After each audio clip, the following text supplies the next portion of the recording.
Good morning, warm welcome to everyone, and welcome back to many of you.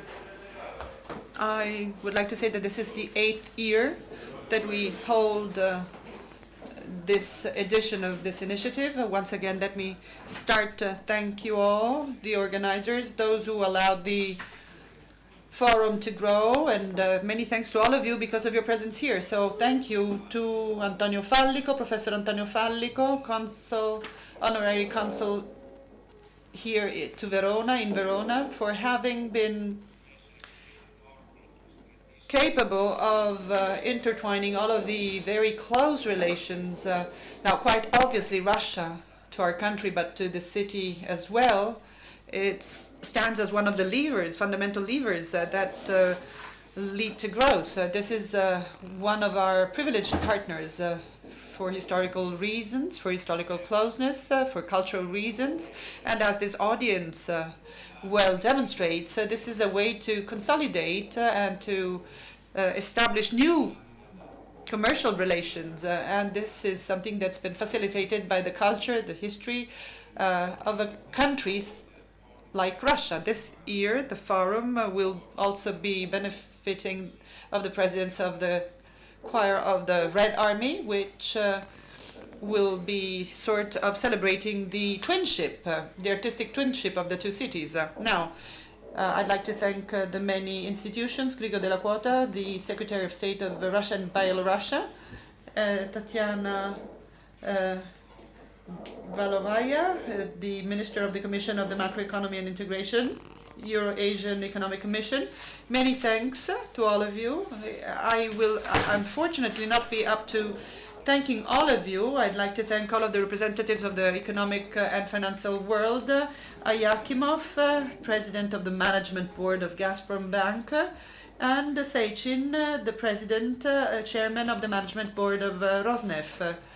Welcome back to Romano Prodi. Professor Romano Prodi, he's always here whenever we hold the forum, so welcome back in the city.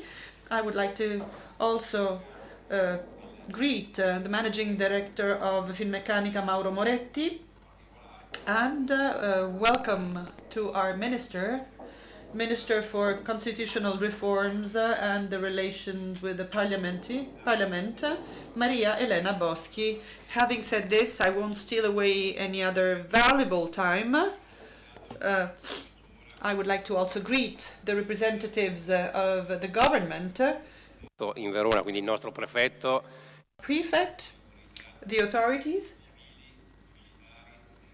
the military authorities, the religious authorities that are here today, and I'd like also to say that we are benefiting from the presence of our minister. We know that for Verona this is a very important event, and figures tell us how much the Verona economy is suffering and has been suffering because of the maintenance of sanctions with Russia. I do understand that this is a very complex situation. The mayor stands and represents a local community as opposed to the huge interests that are at stake, that are well above all of our interest and the interest of the city, but well knowing the hard-headedness of the Prime Minister. And I'm saying this with sincere words of admiration because he really demonstrated that he was determined to lead this country towards a different direction and trying to change the mindset of this country. So he's been very brave in doing this, very brave, and the hope is that our minister today with us is going to be up to doing something to change the situation so as to have a change in the situation. I do understand that the international context is extremely complex, but in the city, the Verona airport has daily flights to and back from Russia. We have contacts which are touristic contacts and commercial contacts, and the maintenance of any such sanctions is very hard to understand, especially in the face of the themes that are very hot in the economic arena. Now, having said this, I wish you a successful work and great success to this forum.